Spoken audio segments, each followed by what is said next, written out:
Hi, good morning, good afternoon, or good evening, everyone, depending on where you are in the world. This is Ryan Crodel from Valencell, and I wanted to thank you for taking time out of your busy schedule to join us here for what we think will be a really valuable webinar on the important topic of blood pressure monitoring and trying to make a dent in the global hypertension problem. And we still have quite a few people logging in now, it looks like. So we will get started in just another minute or so I want to give the other folks a chance to join before we get started. So bear with us for another minute or so, and we will get started right away. Thanks.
Okay, well, let's go ahead and get started here. For those of you who just joined, this is Ryan Crodel at Valencell, and I want to thank everyone for taking time out of their busy schedules to join us here today.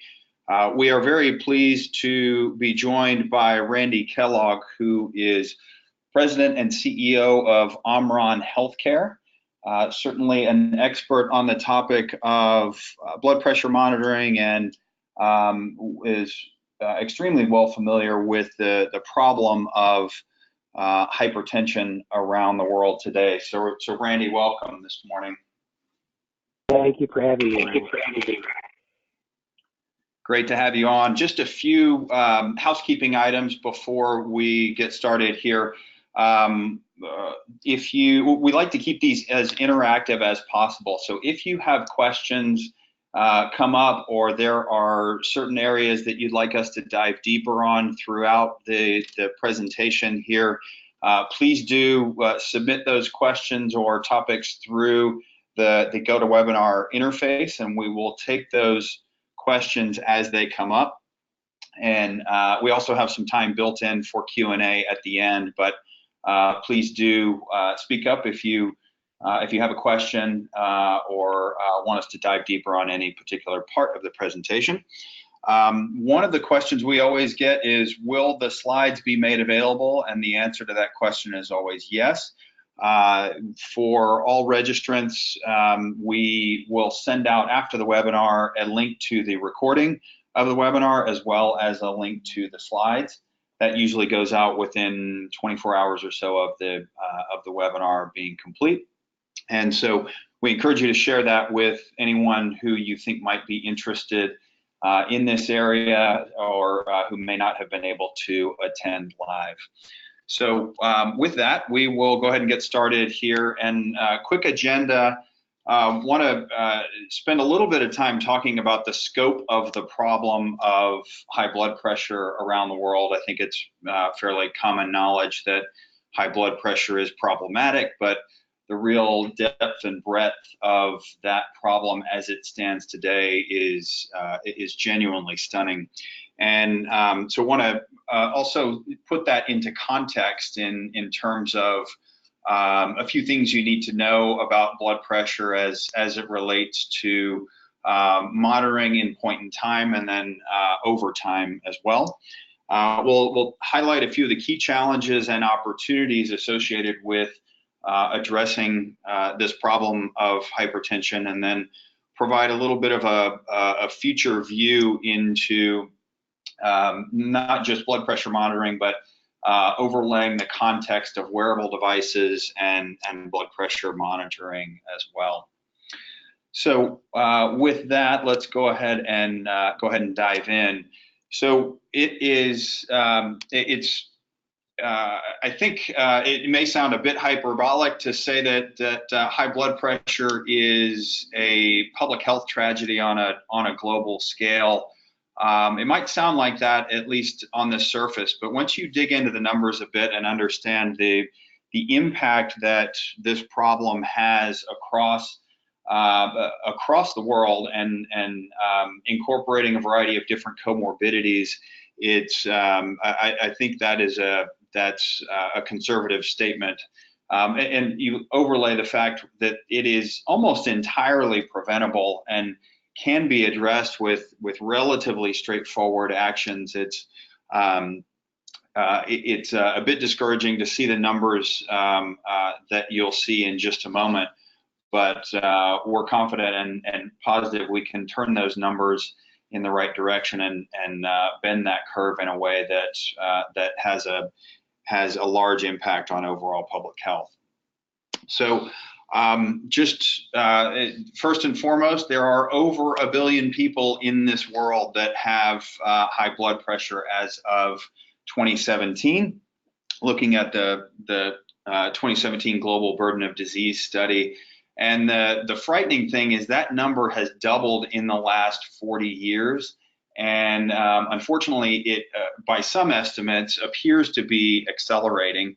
Another recent study, not this one referenced here, but a different study, estimated that 1.5 billion people are expected to have hypertension by 2025.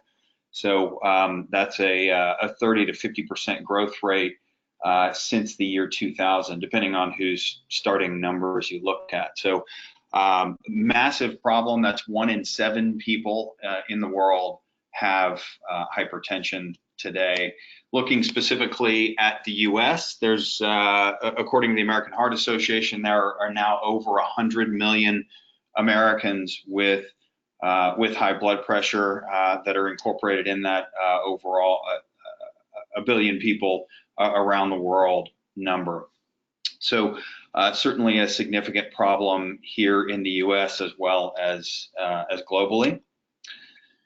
10.4 million people, million deaths are directly attributed to high blood pressure. And this goes back to that same study from a couple of years ago. So this number may be a bit higher, unfortunately, at the moment. But those are deaths directly attributed to high blood pressure.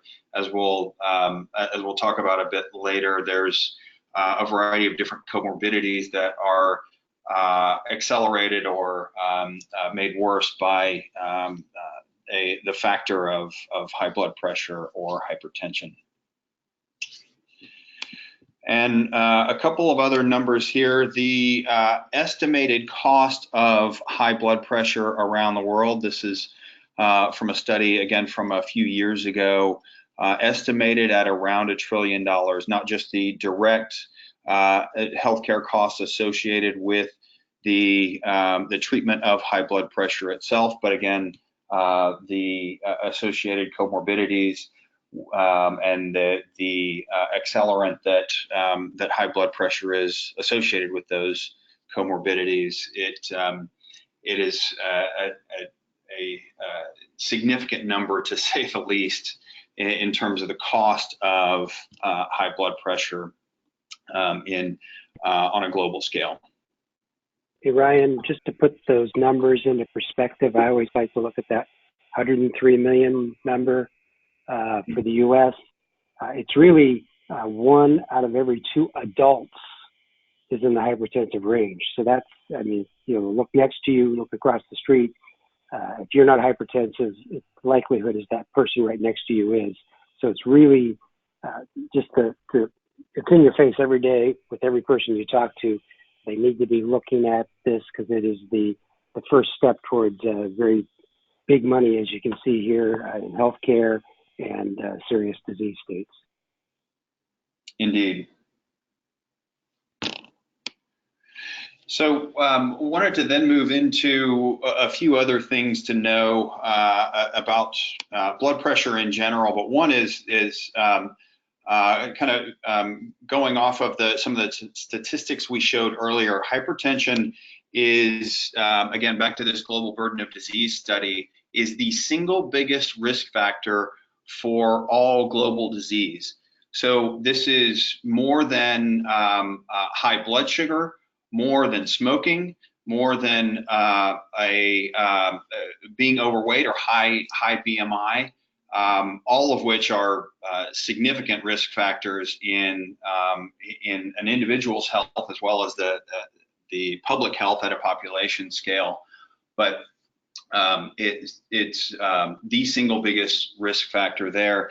And unfortunately, it's a silent killer. It's known as a silent killer because there aren't outward visible symptoms or signs of high blood pressure that you can see in an individual as they're moving towards becoming fully hypertensive or having high blood pressure that you can see, at least on an outward scale, until you start getting into some of the comorbidities associated with high blood pressure.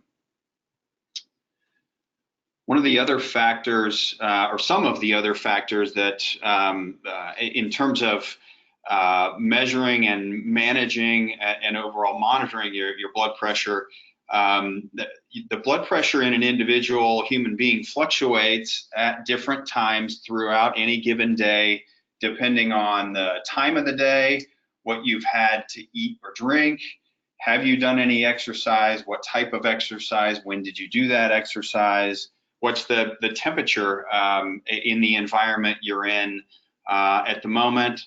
There's what's something known as the white lab coat effect, where some people get elevated blood pressure when they're in a care provider setting getting their blood pressure measured.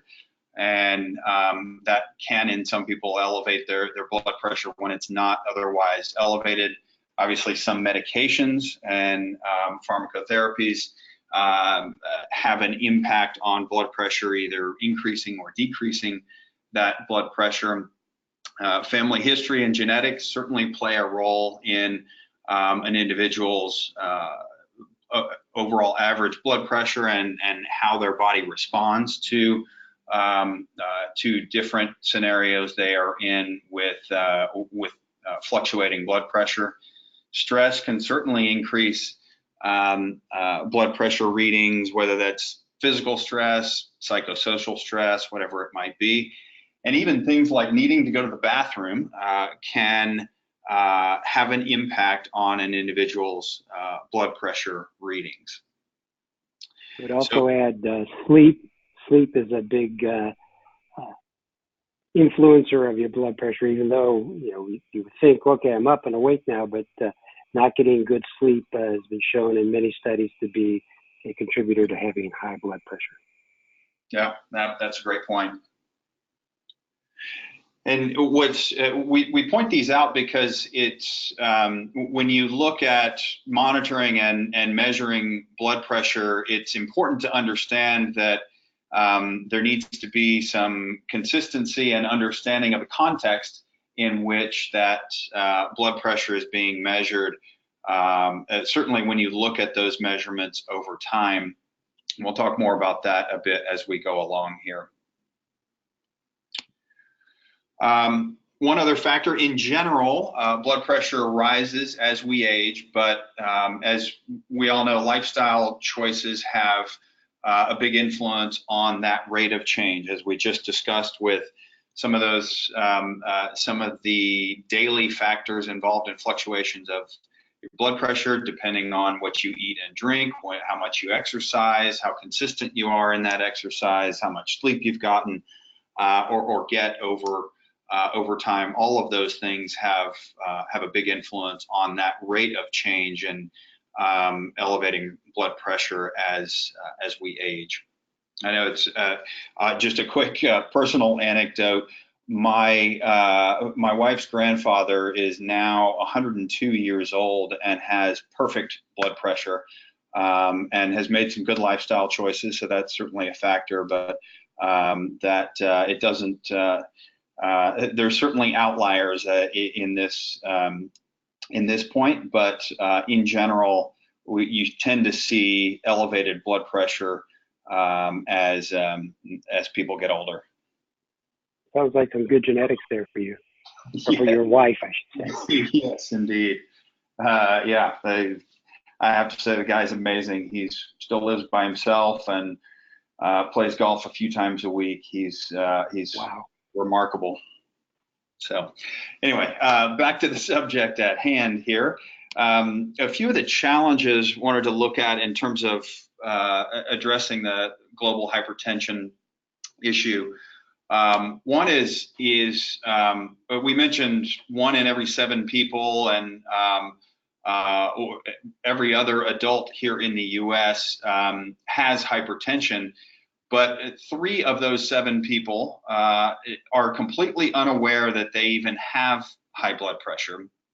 1 of those 7 are aware of it, but are not treating it for one reason or another. And then another 2 of that 7 are trying to treat it, but it's still under control.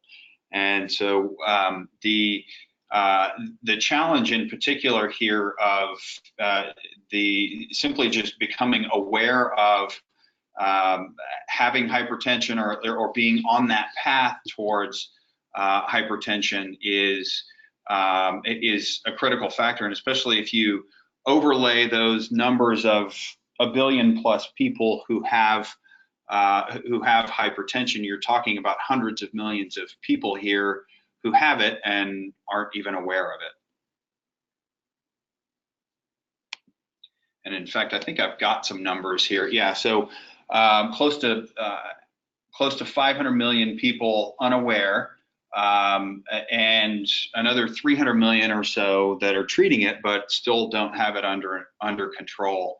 So it's we're talking significant numbers of people who just by becoming aware of their either path towards or current high blood pressure could be a significant impact on overall public health.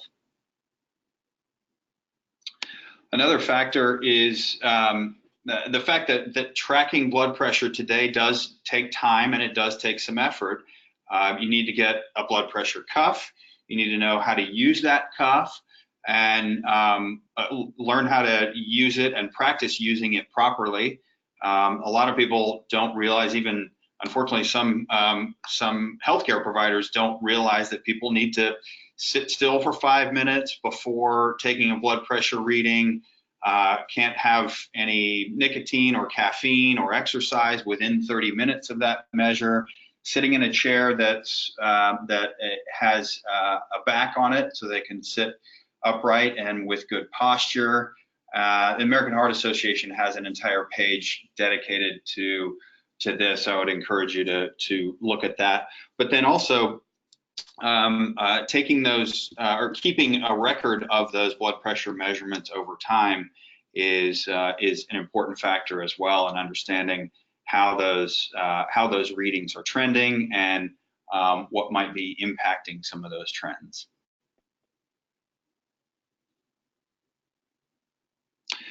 And then you overlay on top of that all of those confounding factors that we talked about before. All of those just drive home the point of consistency in measurement of blood pressure in terms of the environment you're measuring in, the tools you're measuring with, the time of day you're measuring, and eliminating as many of these confounding factors as possible to get as consistent as possible in that measurement is extremely important.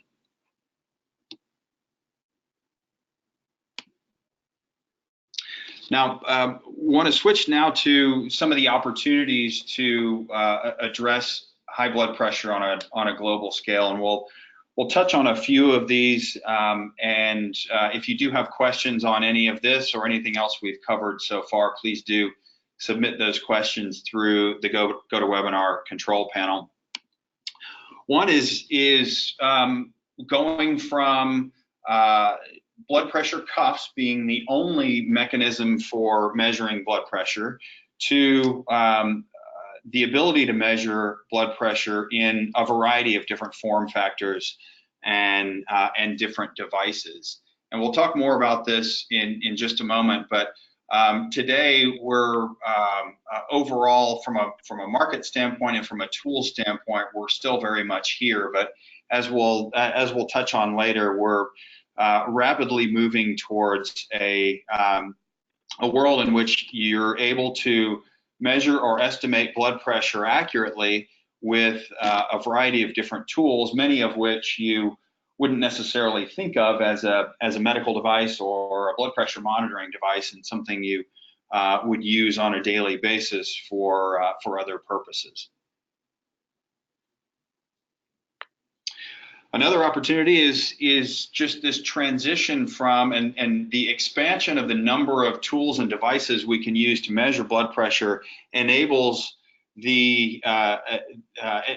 us to go from single point in time measurements. Most of us see our doctor once, twice, maybe 3 times a year and get blood pressure measured in those single point in time measurements, moving towards more longitudinal blood pressure monitoring in the background and over time to be able to see those trends, how they change, and providing some contextual information about what might be driving some of those changes. And so that's a critical distinction in being able to see those changes in blood pressure over time and be able to provide some context to what's going on around those readings and give you early indication to be able to change some of those contextual factors to the extent you can to get off of that path towards high blood pressure and hypertension. And as we add additional measurements, as you're seeing here, what we as an industry have to be cognizant of is you can't just dump hundreds and thousands of blood pressure readings on your general practitioner, your cardiologist. We have to put some context around them and make sure they're getting the information that helps them help you, or helps you help them, whichever way it's going, so that we actually get the blood pressure under control and not get lost in hundreds of thousands of measurements. Yeah, it's got to be actionable information, not just a flood of data. And to that point, there's a big opportunity to go from manual tracking, which a very large number of people still do, is writing down the blood pressure with pen and paper, to enabling using a variety of different tools and technologies to make blood pressure monitoring much easier and weaving it into everyday life. With the tools we use, again, for other purposes, whether that be a mobile phone or a voice assistant or other tools along those lines, to help us not just capture all of that information, but as Randy noted, provide some insights and actionable information off of those data points that can then also be shared with our care providers. And so providing, going from the monolithic recommendations for the broad population to more personalized insights based on that longitudinal and contextual information that can identify an individual baseline, and then managing that care, managing those issues as they come up, as deviations from that baseline. But at a minimum, allowing that more focused dialogue and more personalized discussion around the right path, the right solution for you as an individual with your doctor or your care provider or whoever it might be. And these new technologies that we show, they're not new, whether it's a phone or Alexa or whatever, they can also provide the user with information that they may not normally get. So you can actually look at the history of the blood pressure and have Alexa tell the user, hey, over the last week, your readings have gone up, 5%, 10%, whatever it is. Perhaps you should take a closer look at your lifestyle, your diet, because as Ryan mentioned early on, most people, even if they know they have high blood pressure, don't know what's going on, when it's high, when it's low, what changes have been happening. So these tools can take the next step beyond just reporting, as you did on a piece of paper in the past, and actually add these insights, both for the consumer who's using it, and then insights that can help the doctor or your healthcare provider give you a better information about what's going on with your blood pressure and what you might be able to do to address it. Indeed.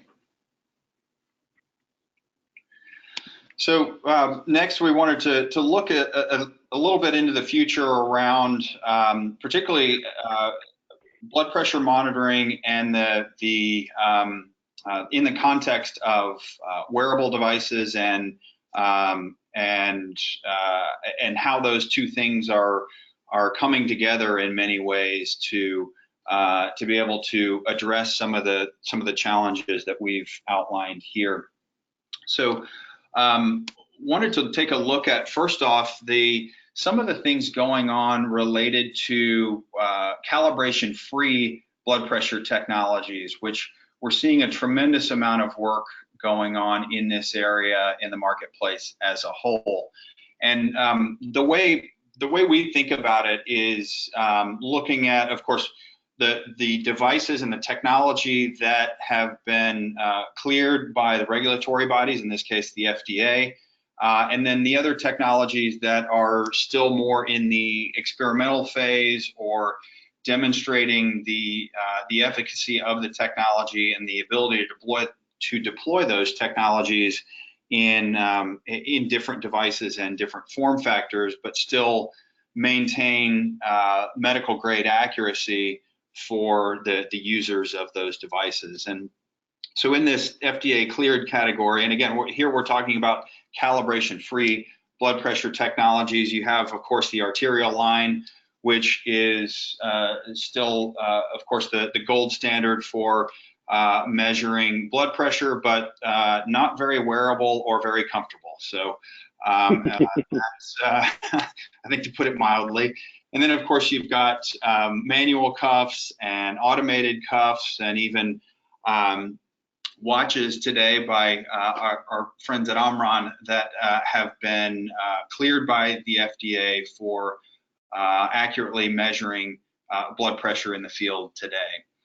And then we see, and by the way, we've got this laid out by the technology maturity going left to right, high to low.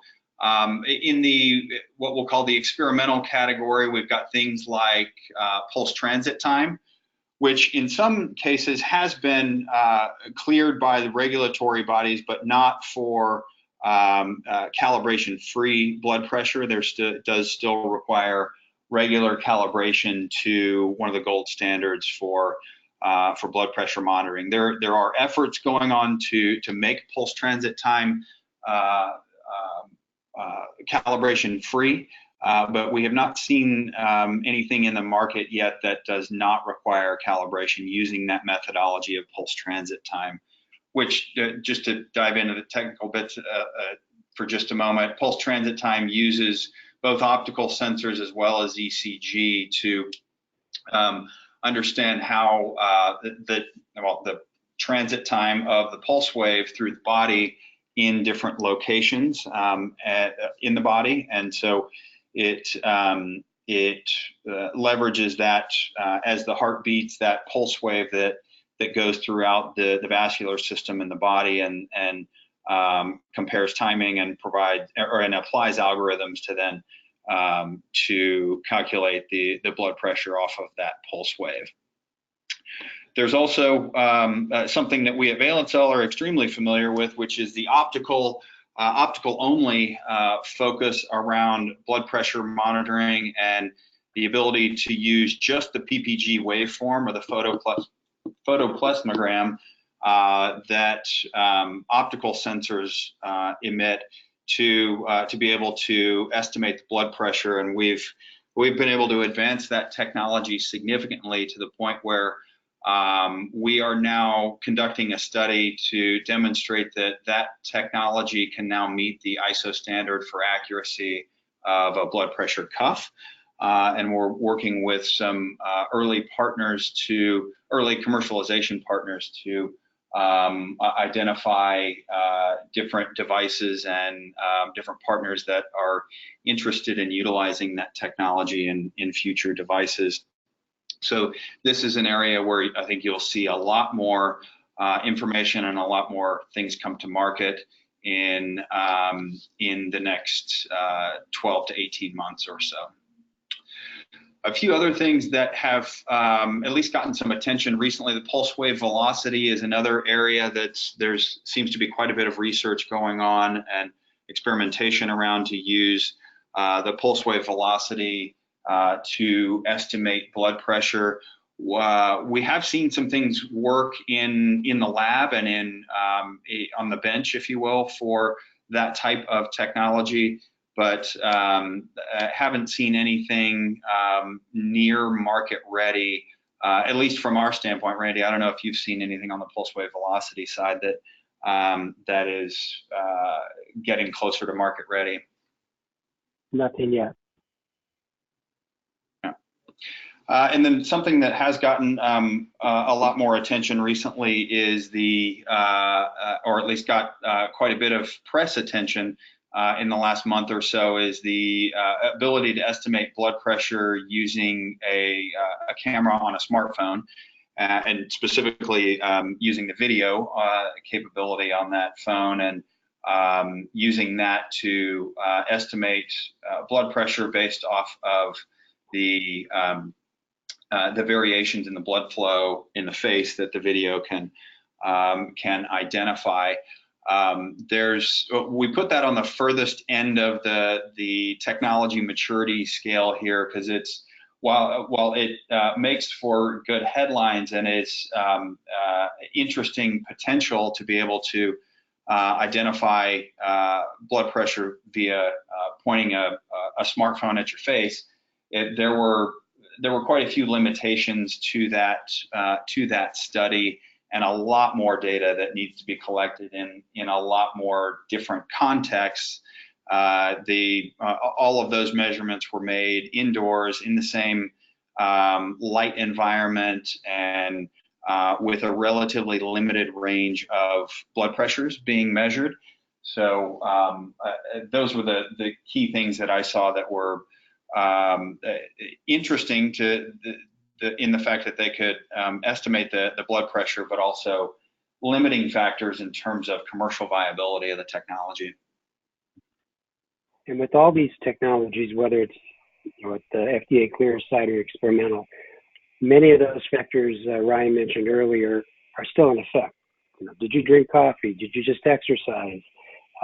Because if there's a change to your blood pressure caused by something other than your physical condition, you need to take that into consideration. So you will still have some of the same limitations around what that reading means, unless you put context around it.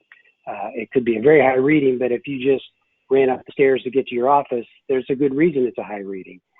So we have to be able to filter out some of those parameters that we talked about earlier. Yeah. So Randy, it looks like we've got a few questions that have come in now. I'll go ahead and read those off since they just came in. First question is, are you saying that monitoring BP and then eating better, sleeping, then monitoring again will help?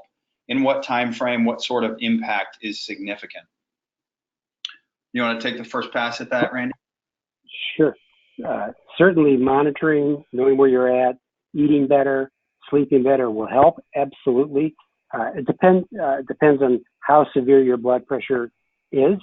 If you're at the beginning of the journey and you've got an elevated blood pressure, what the Heart Association would call stage 1, you could probably get great benefit out of exercise and diet and sleep to lower and control your blood pressure better. If you're farther along the spectrum, stage 2, stage 3, or very significant hypertension, you'll get some effect, but you probably need other interventions in order to get you under control. But diet, exercise, and sleep will certainly help everyone with their high blood pressure. It's just the degree of benefit you'll get based upon where you are in the spectrum already. Yep, that covered it well. I would agree.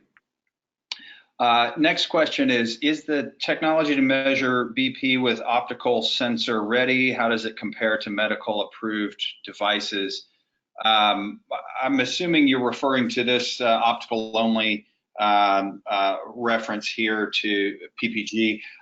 As I mentioned a moment ago, the data sets we have collected, and we've tested, and I'm speaking for Valencell only. I know there are others around the world who are working on optical PPG only technology, so I can only speak for us. But what I can tell you there is that the technology and the data sets we have collected over the last few years, and we've now tested our technology on thousands of people and tens of thousands of data sets, all compared to both a manual and an automated cuff. That technology is showing accuracy within the ISO standard for accuracy of a blood pressure cuff. Now we're, as I mentioned before, we are conducting a study at the moment which will verify that accuracy, and that's something we will share publicly as soon as that study is over. So you'll see more on that coming likely towards the end of this year. Next question is, let's see, there is a further technology on the experimental side. Sorry, I'm looking for a question here. This was more of a statement. There's additional technology apparently being worked on using PPG and a pressure sensor on the fingertip. And so I don't see a question there. Sorry, Randy. I'm just going through these one by one as they come through. Another question about what about Caretaker Medical? I'm not familiar with that. Caretaker is capitalized, so I'm guessing that's a company name. I'm not closely familiar. Yeah, I'm not familiar with that one. The other comment about pressure sensor, there are a lot of different, Ryan's put up several of the technologies that are being most investigated. There are other technologies besides these, the finger with pressure and stuff. There's Doppler. There are lots of experiments going on, and I for one hope one of these experiments works and helps us to get more people to monitor their blood pressure than are today. But the slide wasn't meant to capture all of them. It was just these are the ones that are getting the most press right now. Yeah, and that's a great point. I should have mentioned that up front. It's by no means a comprehensive list here, but just wanted to highlight a few. And this next question brings up another one that's not on this slide, but the question is, how about BioBeat, who recently got FDA clearance for cuffless BP? So I have not seen the device yet. I've seen some of the press, just as everybody has. I hope it performs the way that they're talking about. It does sound like it requires calibration, but as I said, I have not seen the device yet. Haven't talked to the people that manufacture it or anything like that. Ryan, I don't know if you have any additional information. No, same. We're looking forward to seeing the technology and have seen the media attention it's gotten. My our understanding is that it does require calibration, even though there are some media reports that are counteracting that. So it's a little unclear as to how that's going to play out. And then also haven't seen any data or any reports around the accuracy of the device. So they're looking forward to seeing more on that, I guess is the best way to summarize it. Agreed. Next question is, I guess this slide has triggered a bunch of questions, Randy. So we will, let's see, where were we? With the recent introduction of wrist-worn monitors to measure BP, like the Omron device, which is FDA cleared, what standards are set to define efficacy? In other words, how good is good enough for a device to get FDA clearance? How is efficacy defined for wearable devices to measure BP? Well, there are specific studies that have to be done and standards you have to meet, ISO and AAMI standards. So I would say there's no such thing as good enough. You're talking about monitoring someone's blood pressure here, and a physician or healthcare professional giving them advice on doing something, whether it's putting them on a pharmaceutical or exercise or whatever. And I personally don't want to be told I need to be on valsartan or some other antihypertensive if the reading is good enough. I want it to be the real reading and the accurate reading. You know, I always tell people, whatever technology you're looking at, make sure, number one, it's FDA cleared. Number two, that there are clinical studies out there that you can access, take a look at, and see, you know, how they did it, what they did with it, and that your physician can then take a look at and feel comfortable and confident that the reading they're getting is something that will allow them to appropriately take care of you and take care of your heart. Gotcha. The next question, if a patient is under doctor care for high blood pressure, will insurance pay for the Omron BP watch? If not, do you expect that coming in the near term? So today, blood pressure monitors have limited coverage under insurance, whether it's Medicare or private insurance. It would depend. So there's limited payment for the device. There is now under CMS payment for the physician or the practice to monitor, look at those readings, take care of you with it. But today, the actual device, whether it's one of our upper arm units or our watch, is still an out-of-pocket expense for the consumer. There are healthcare plans that are starting to pay for blood pressure monitors for specific types of patients. I think that will expand over time. It's valuable to the payer to get you under control. You know, we saw that the number of people under control and the people not under control. The more they can get under control, the more money they will save. We're doing studies with a number of institutions now that show how they're actually saving dollars by supplying the blood pressure monitors to the patient for no charge, literally no charge.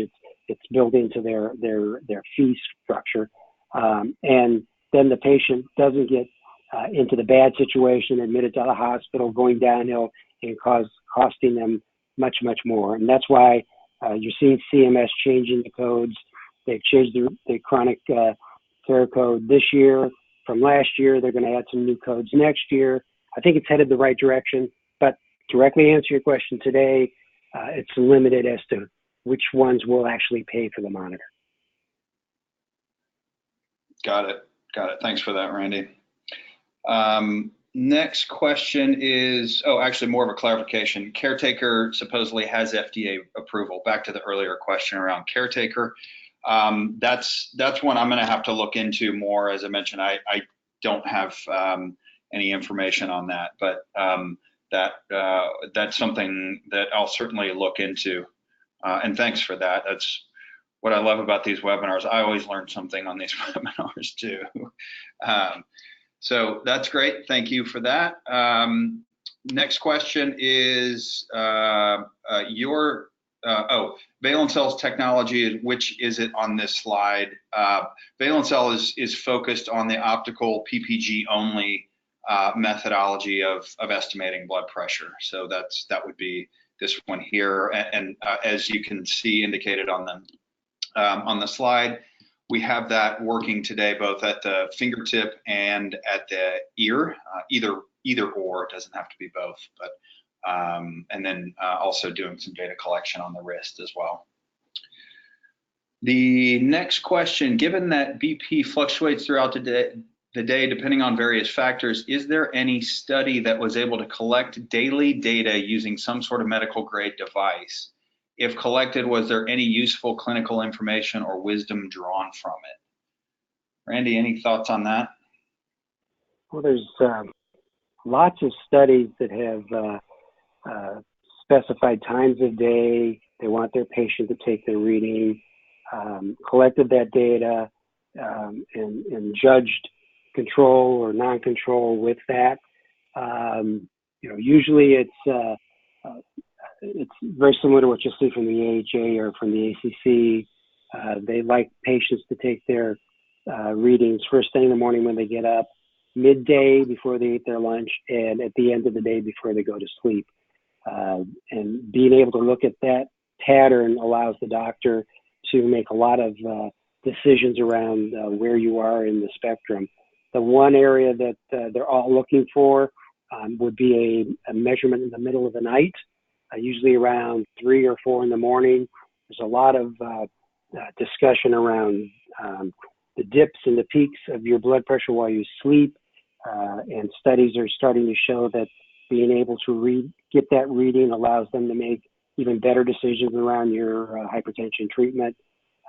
Obviously, you could do that with an ambulatory blood pressure monitor, but then you got to strap yourself all up. There are some experiments with our watch device that are in place now, and even with our upper arm monitors with a long cuff on them that would automatically take a measurement during the middle of the night. That will help get that information and see if there's some benefit there. But in general, there's quite a number of studies out there, and we can, I can get, if someone likes, they can email me directly or Ryan directly, and we can reference some of the websites that have those studies on them. Great, thank you, Randy. Next question is, how is the acceptance from the medical field regarding these mHealth devices? That's a pretty broad question, but boy, I mean, it's all over the place. You get leading edge. I don't even call them leading edge, but you get very aggressive, assertive physicians and healthcare professionals that really like the mHealth devices. You get others who they don't want more data. And usually the challenge we see when we talk to physicians and we tell them about these products, the first words out of their mouth is, I don't want more data. You're already giving me too much data. So that's why I mentioned it earlier. We have to be very cognizant, very aware of how much data we're pushing. And are we pushing the right data, and we're pushing necessary data? We're looking at how we can use artificial intelligence to triage the data. So if you're a doctor with 100 patients that are hypertensive and they're all sending you data, you probably look like me and have pulled your hair out. If you're a doctor who could just get the data shown to them, that's important. So if of those 100 patients, 3 of them were out of control, those are the ones you want to see. You're not too worried about the people in control. You're worried about the ones out of control, or you're worried about the ones that stop measuring, or so there's ways to not diagnose a patient, but to triage the data or rank the data so that the physician is not getting deluged with data that doesn't matter. Even before we had connected blood pressure monitors, doctors used to tell me, oh, I hate it when the patient brings in their book of blood pressure readings and I have to look through it, but every one of them is normal. So it's very challenging for the physicians to deal with that data. Yep. Next question, what is the principle of measuring blood pressure from a face recording video? I'll take a first pass at that, Randy. You keep me honest here, but my understanding, and this is limited understanding of the technology, is it is looking at the differences in the blood flow patterns based off of when the heart is beating and when it is not beating, and the intensity of those changes in the perfusion of the blood in the face. And using those differences to estimate blood pressure. That's my understanding. Randy, you may have a more detailed understanding of it. You're right on, and that's why ambient light. You mentioned what the light is around them at the time, even skin color. If you're on a vasoactive agent, all those things can change that flush that they're looking for. So that's why a lot of real clinical studies need to be done before we, migrate to that technology. All right, next question. What's the difference between pulse transit time and pulse wave velocity? My understanding is that both require ECG and PPG readings. I'll let you take it, Ryan. That's a really good question, and I got to say I don't have a good answer to that, other than looking at my understanding again, which is limited, is with pulse wave velocity, looking at the speed of the waveform or the pulse wave between two spots on the body that are relatively close together. The other, with pulse transit time, they're looking at more of the timing of that waveform versus the velocity of the waveforms and the additional waveforms that are coming off of that wave, which I'm drawing a blank on the technical term for that at the moment. But that's something that I don't have a lot of technical knowledge on, so I'm afraid I can't give you a really solid answer on that one. I thought your answer was great. Okay, thanks. Next question is, for the devices listed, do they typically suffer with respect to sensitivity or specificity? Does that change as you move from the left side to the right? Randy, let's start on the left side, and you can speak to that. So the devices are designed to be used in a specific way. So if you use them in a way that isn't what it's designed for, you will get changes. Now that doesn't mean using the blood pressure monitor on your left arm versus your right arm. They'll all work for that. But if I've had people try to take their blood pressure on their forearm with a cuff, and that can be done, but that's not the way the readings were managed in the design of the algorithms of the devices. So you just have to, as long as you use it the way it is designed to be used, you'll see very little variation from the specific reading that you're getting, reading to reading to reading, other than those things that change it, such as standing or sitting or drinking coffee or those things. Yeah, and as we move towards the right or the lower technology maturity, I'll speak to that just a bit and say that because one of the major differences here is that with blood pressure cuff, you are looking at a direct measurement of the pressure of the blood moving through the vascular system. In most of these other more experimental areas, you are estimating blood pressure based off of either a PPG waveform or the PPG combined with the ECG. And because you are estimating, that requires an enormous amount of data collection to identify what those patterns, what those elements, and what those features in the waveform look like, and how those directly correlate to direct blood pressure readings. And so in terms of sensitivity or specificity, yeah, as you get further and further to the right, you're going to see those suffer, primarily because the more experimental you get. That means, by definition, almost, you've got less data collection the further out you get to the right, and the more experimental you get with these technologies. As they move further and further to the left in terms of the technology maturity, that's where you start to see addressing the sensitivity and specificity of these ways of estimating blood pressure, primarily through massive amounts of data collection and primarily applying data science to those data sets to correlate those patterns and get better sensitivity and specificity, if I could talk this morning, with regard to those blood pressure estimates. So hopefully that helps at least a bit.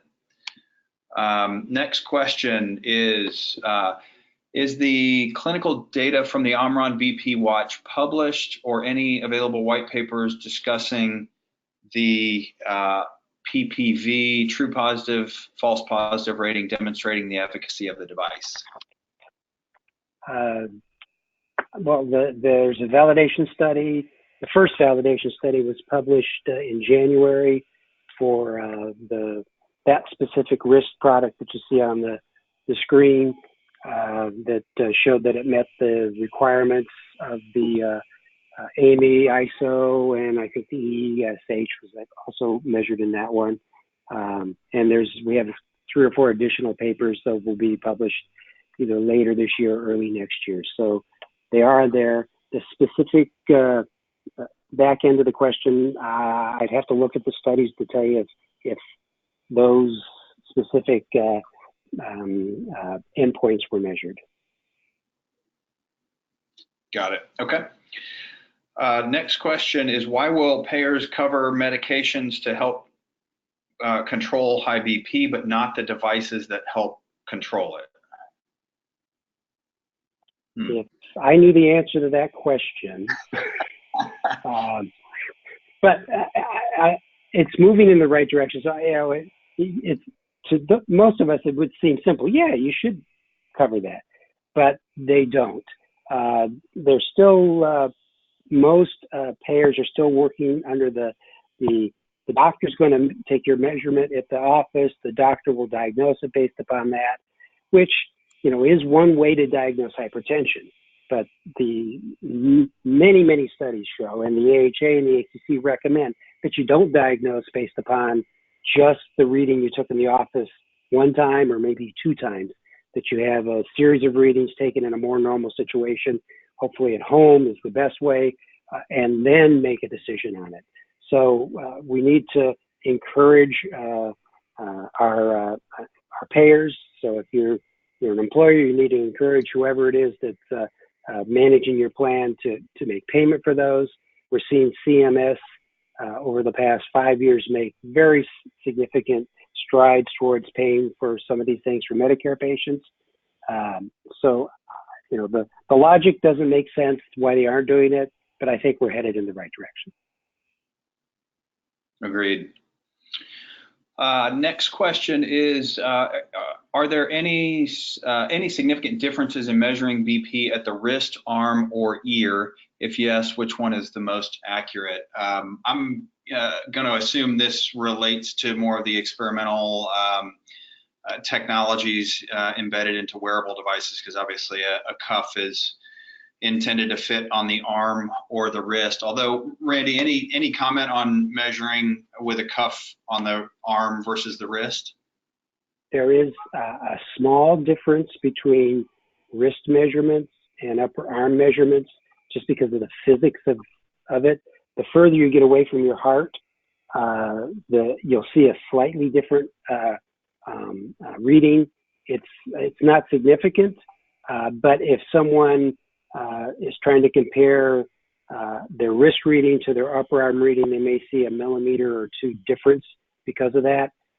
But you never want to compare one reading. You want to look at the trend. So the trend on whether it's upper arm or wrist would be similar. It's either going up or down or staying flat, and that's the good news, is what you want to find out.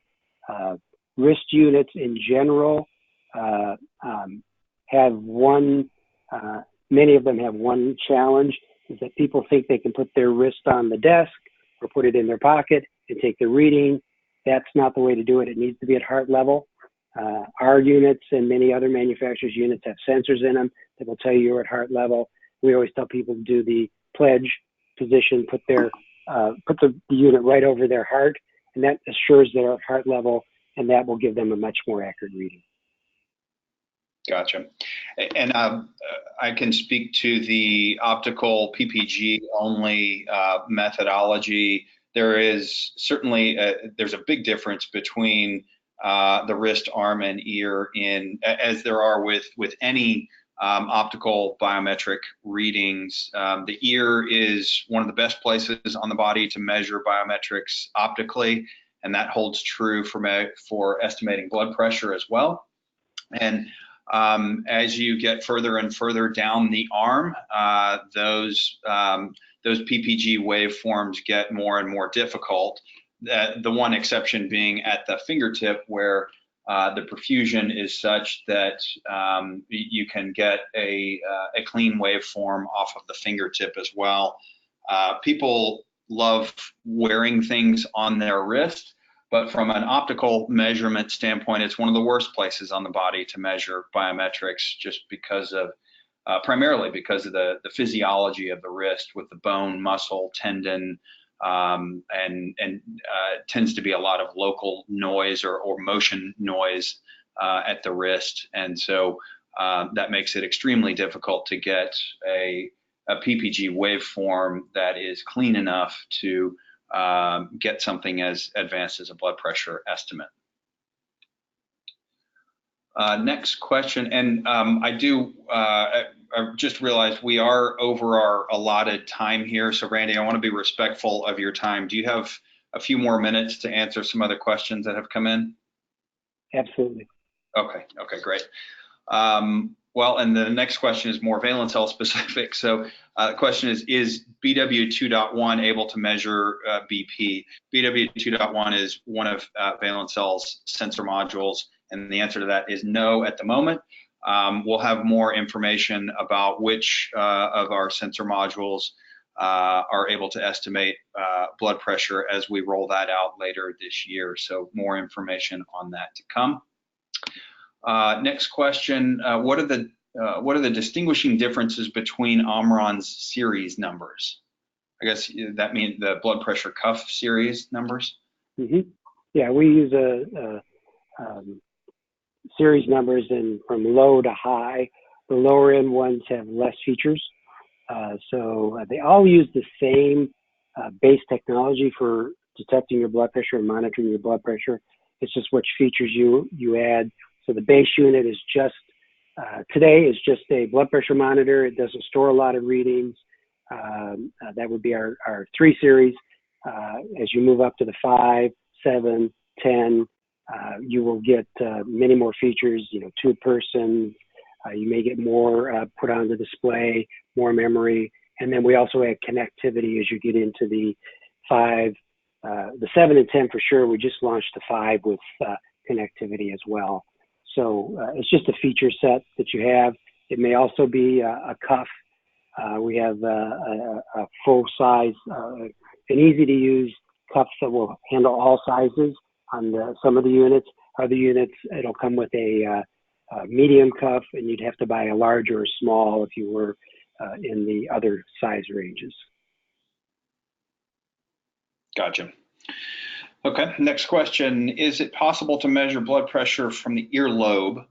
And since that would be done presumably via a PPG-based solution, I'll take a first pass at that. It is possible. You can get a fairly clean signal off of the earlobe. You do have some more motion artifacts at the ear lobe than you do actually in the ear, in the concha area of the ear, or even in the ear canal. So I would say possible, yes, but more challenging than other parts of the ear. Next question, can the Omron watch qualify for reimbursement for ambulatory blood pressure monitoring already established? It will not meet the standards today. It's in our technology view that at some point over the next year we will have a version of it that would meet those standards. Got it.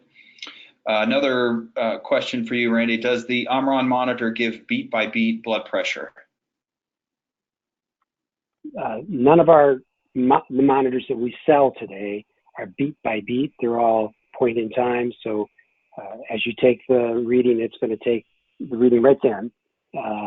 We do have experimental devices, just like everybody does. We have experimental devices that'll do beat by beat. There's actually been a couple clinicals in Japan published using them. We're trying to judge the value of beat by beat versus the ease of use. Today, it's not as easy to use as a standard monitor where you just push a button and hold it up to your heart, or just sit there. It requires a little more user interface. So today, nothing that we sell has beat to beat. Understood. Next question is, what is the ear device shown on the slide? Oh, this device here is a product from Jabra called the Elite Sport, which does have an optical PPG sensor in the earbud. That is not intended to indicate that it measures blood pressure today. That was just simply to indicate that it can be done at the ear, and assuming there's a PPG sensor embedded in the earbud. So that's what that device is. Next question is, are there BP measuring devices that permit the input selection of user status, such as exercise completion, meal complete, awakening, etc., in order to obtain the variances influenced by such status? Good question. So I'll speak for Omron on that. The device itself does not have that. Some of our apps, our newest app, Heart Advisor, which launched last year with the wrist model, we've added those inputs so that you as a user can input all that information, and it logs it with your blood pressure reading, which allows for your physician or yourself to be able to see the correlations between what's happening. Was you finishing a meal? Was your blood pressure higher or lower? You can see all that kind of information in context then. Got it. Yep, that makes sense. Oops, that was the previous question. Next question is, I'm in a research lab at the University of Marburg in Germany. We like continuous monitoring of BP during psychological therapy. Can we access Valencell technology for a study? Yeah, so we can discuss it, and I would suggest just please send me an email. You should have my email from the webinar outreach. If not, it's just my last name, Kraudel @Valencell. Reach out to me directly, and we can set up a discussion on that. And then last question, I believe at the moment, is something we addressed earlier. Will a copy of the presentation be made available? Yes, absolutely. Everyone who's registered will get a copy of the slides as well as a recording of the webinar to share with anyone who you think might be interested. We actually did have one more slide, so I'll go ahead and cover that real quick. Just continuing this future view of blood pressure and wearables, just kind of at a macro level, you are starting to see this market shifting more towards preventative healthcare and not reactive sick care. And that's there's obviously a lot of moving parts and a lot of factors from a market standpoint that are contributing to that and need to be aligned in order to make that happen. But I would suggest that this is a bit of a microcosm, if you will, of enabling more preventative health insights in devices that people wear on a daily basis, and be able to generate not just the raw data stream, but also generate impactful insights for people to be able to ultimately live longer, healthier lives. And that not just the macro level moves in that direction, but when you see devices, and there are now hundreds of millions of wearable devices out there in the market, but you combine that with the sensor technology getting more accurate and more ubiquitous in a variety of different form factors, not just smartwatches and fitness bands. But you take that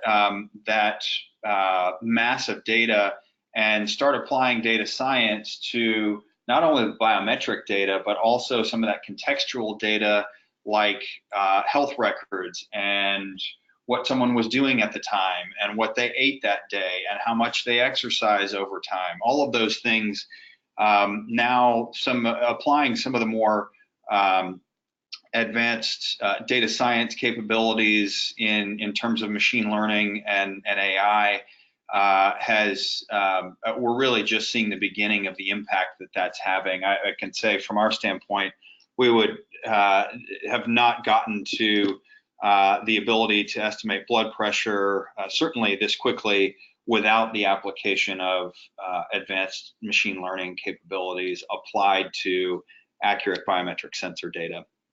And you are, as we alluded to before, payers are starting to align those incentives to reduce the cost barriers to get the devices out in the field and out to the people who need them the most, in order to be able to start preventing some of these more severe indications and the advancement of these diseases before they go down that wrong path. So just in general, you're starting to see a lot of these different factors come together to start to influence the ability to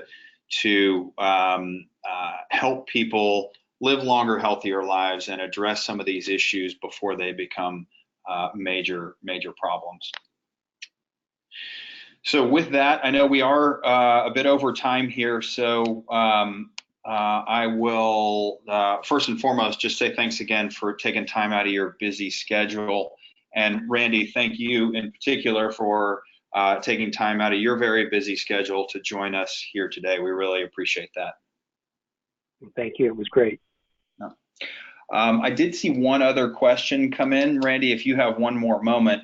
Yep. The question is, do you, I guess either one of us, do you produce a commercial product that is in implanted pacemakers or defibrillators? No. I can speak for Valencell, and we do not. We do not either. I mean, we produce modules that are used like in dialysis machines and things like that, but not in implanted products. Yeah, same here. Okay, it looks like that is the last question of the day here. So Randy, I'll say thanks again, and thanks again to everyone for attending. Please do share the recording and share the slides with anyone you think might be interested. And with that, I'll say have a great day or have a great evening, everyone. Thanks, Ryan. Thanks, Randy.